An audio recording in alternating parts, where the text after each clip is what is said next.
আসসালামু আলাইকুম। আজকে সর্বশেষ সংবাদ জানাবো আমি নুসরাত। প্রথমেই জানিয়ে দেব সংবাদ শিরোনাম। দেয়ালে হিজবুত তাহরিরের পোস্টার, আটক ৫। আন্তর্জাতিক গণমাধ্যমে খালেদা জিয়ার জানাজা, গুরুত্বের সঙ্গে প্রকাশ। মির্জা ফখরুলের সম্পদের পরিমাণ ৪ কোটি, বছরে আয় ১১ লাখ। সর্বশেষ জানাবো কারিগরি শিক্ষা প্রতিষ্ঠানে বাৎসরিক ছুটি ৫৬ দিন, তালিকা প্রকাশ। শিরোনাম শুনলেন, এবারে বিস্তারিত। দেয়ালে হিজবুত তাহরিরের পোস্টার, আটক ৫। নিষিদ্ধ সংগঠন হিজবুত তাহরিরের পোস্টার সাটানোর ঘটনার অভিযোগে ৫ জনকে আটক করা হয়েছে। বুধবার ৩১ ডিসেম্বর বিকেলে কুড়িগ্রাম থেকে রংপুরগামী একটি মিনি বাসে অভিযান চালিয়ে সংগঠনের সদস্য সন্দেহে ৫ জনকে আটক করে গোয়েন্দা পুলিশ ডিবি। আটককৃতরা হলেন জাবের আল রাফিয়ান ৩০, সাকিবুল হাসান ২৪, শামীম হোসেন ২৫, ফাহমিদ হাসান ৩৪ ও মাহমুদুর রহমান ২৫। তাদের বাড়ি যশোর, ঢাকা, লক্ষ্মীপুর, নাটোর ও মাদারীপুর জেলায়। পুলিশ সূত্র জানায়, বুধবার দুপুরে কুড়িগ্রাম জেলা শহরের কলেজ মোড় এলাকার একাধিক স্থানে নিষিদ্ধ সংগঠন হিজবুত তাহরিরের পোস্টার সাটানো হয়। খবর পেয়ে শহরের বিভিন্ন স্থানে অভিযানের নামে সদর থানা পুলিশ ও ডিবি পুলিশ অভিযান চালায়। পরে শহরের খলিলগঞ্জ বাজার সংলগ্ন স্থান থেকে রংপুরগামী একটি মিনি বাসের গতিরোধ করে ভেতরে থাকা সন্দেহভাজন ৫ তরুণকে আটক করা হয়। গোয়েন্দা পুলিশের দাবি, পোস্টার সাটানোর স্থানে থাকা সিসি ক্যামেরার ফুটেজ বিশ্লেষণ করলে ঘটনার সঙ্গে আটক তরুণদের সম্পৃক্ততা নিশ্চিত হওয়া গেছে। তারা ঢাকা থেকে এসে হিজবুত তাহরিরের প্রচারণার কাজ করছিলেন। আটককৃতরা হলেন ঢাকার বিভিন্ন বেসরকারি বিশ্ববিদ্যালয়ের শিক্ষার্থী। প্রাথমিক জিজ্ঞাসাবাদে এমনটাই বোঝা যায়। আন্তর্জাতিক গণমাধ্যমে খালেদা জিয়ার জানাজা, গুরুত্বের সঙ্গে প্রকাশ। বিএনপি চেয়ারপারসন ও বাংলাদেশ সাবেক প্রধানমন্ত্রী বেগম খালেদা জিয়ার নামাজে জানাজা আন্তর্জাতিক গণমাধ্যমে গুরুত্বের সঙ্গে প্রকাশিত হয়েছে। বুধবার ৩১ ডিসেম্বর বিকেল ৩টার দিকে রাজধানীর জাতীয় সংসদ ভবনের দক্ষিণ প্লাজা সংলগ্ন মানিক মিয়া এভিনিউয়ে তার জানাজা অনুষ্ঠিত হয়। জানাজা শেষে তাকে স্বামী শহীদ রাষ্ট্রপতি জিয়াউর রহমানের কবরের পাশে সমাধিস্থ করা হয়। কাতার ভিত্তিক আন্তর্জাতিক গণমাধ্যম আল জাজিরা তাদের প্রতিবেদনের শিরোনাম দেয়, খালেদা জিয়ার জানাজায় জনসমাগম, সাবেক নেত্রীকে বিদায়। প্রতিবেদনে বলা হয়, ঢাকায় অনুষ্ঠিত রাষ্ট্রীয় জানাজায় বিপুল সংখ্যক মানুষ অংশ নেন। ব্রিটিশ সংবাদ মাধ্যম বিবিসি জানায়, বাংলাদেশের বিভিন্ন প্রান্ত থেকে লাখো মানুষ সাবেক প্রধানমন্ত্রী খালেদা জিয়ার প্রতি শেষ শ্রদ্ধা জানাতে রাজধানীতে জড়ো হন। পাকিস্তানের প্রভাবশালী দৈনিক দ্য ডন তাদের প্রতিবেদনে উল্লেখ করে, সাবেক প্রধানমন্ত্রী খালেদা জিয়ার মৃত্যুতে বাংলাদেশ শোকে আচ্ছন্ন এবং তার রাষ্ট্রীয় জানাজায় বিপুল মানুষের উপস্থিতি ছিল। একই দেশের আরেক গণমাধ্যম জিও নিউজ জানায়, খালেদা জিয়াকে শেষ বিদায় জানাতে অসংখ্য শোকাহত মানুষ জানাজায় অংশ নেন।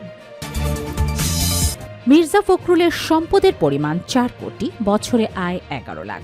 আসন্ন ত্রয়োদশ জাতীয় সংসদ নির্বাচন ও গণভোটে জমা দেওয়া হলফনামায় বিএনপি মহাসচিব মির্জা ফখরুল ইসলাম আলমগীর তার মোট সম্পদের পরিমাণ উল্লেখ করেছেন ৪ কোটি ৬ লাখ ৫৪ হাজার ৭১৫ টাকা।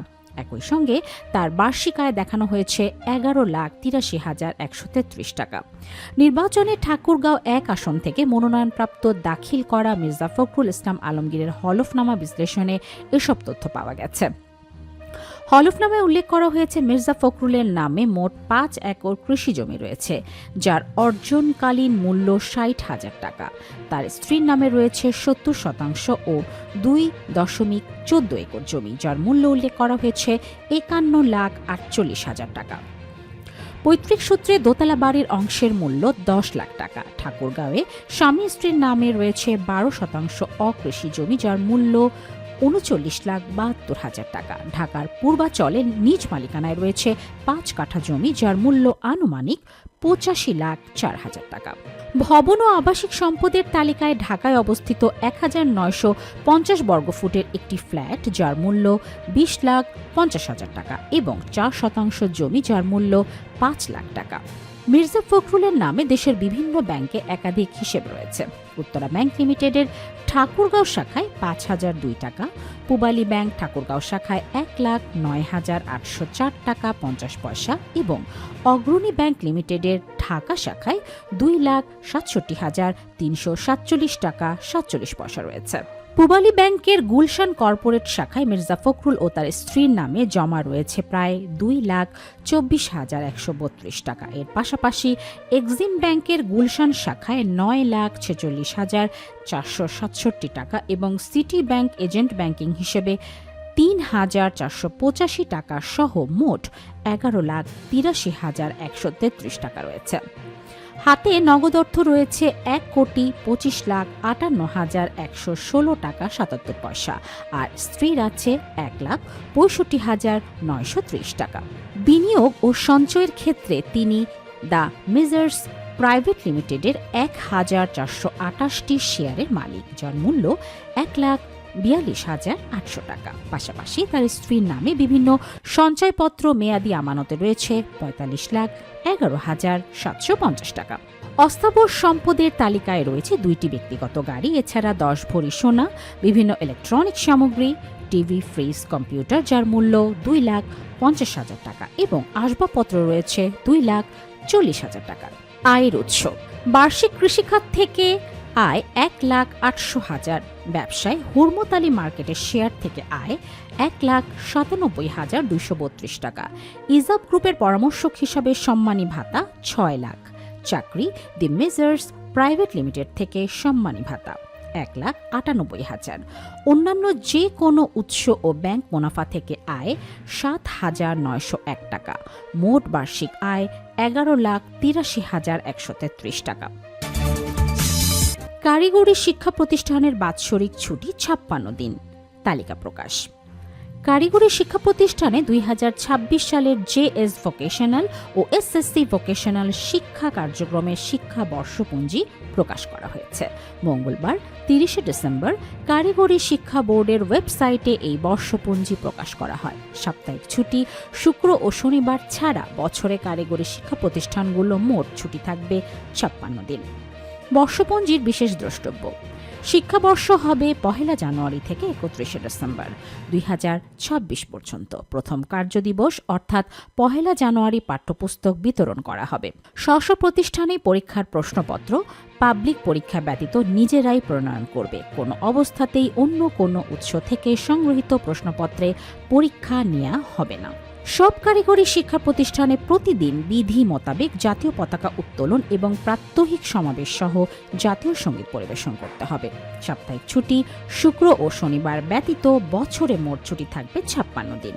কোনো সরকারি কর্মকর্তা বিশিষ্ট ব্যক্তিবর্গের পরিদর্শন উপলক্ষে শিক্ষার্থীদের ক্লাস বন্ধ করা, প্রতিষ্ঠান ছুটি দেয়া যাবে না এবং পরিদর্শনকারী ব্যক্তির আগমন উপলক্ষে শিক্ষার্থীদের রাস্তায় দাঁড় করানো যাবে না। ছুটিকালীন অনুষ্ঠিতব্য ভর্তি ও অন্যান্য পরীক্ষা অনুষ্ঠানের জন্য প্রয়োজনে শিক্ষা প্রতিষ্ঠান খোলা রাখতে হবে। পাবলিক পরীক্ষার কেন্দ্র বা ভেন্যু থাকলে উক্ত প্রতিষ্ঠানে পরীক্ষার সময় বিকল্প ব্যবস্থায় এবং কেন্দ্র বা ভেন্যু ব্যতীত অন্যান্য প্রতিষ্ঠানের যথারীতি শ্রেণী কার্যক্রম চালু থাকবে। কোনো অবস্থাতেই পাঠদান বা শ্রেণী কার্যক্রম বন্ধ রাখা যাবে না। জাতীয়ভাবে গুরুত্বপূর্ণ দিবস যেমন 21 ফেব্রুয়ারি, 26 মার্চ ও 16 ডিসেম্বর শ্রেণী কার্যক্রম বন্ধ থাকবে।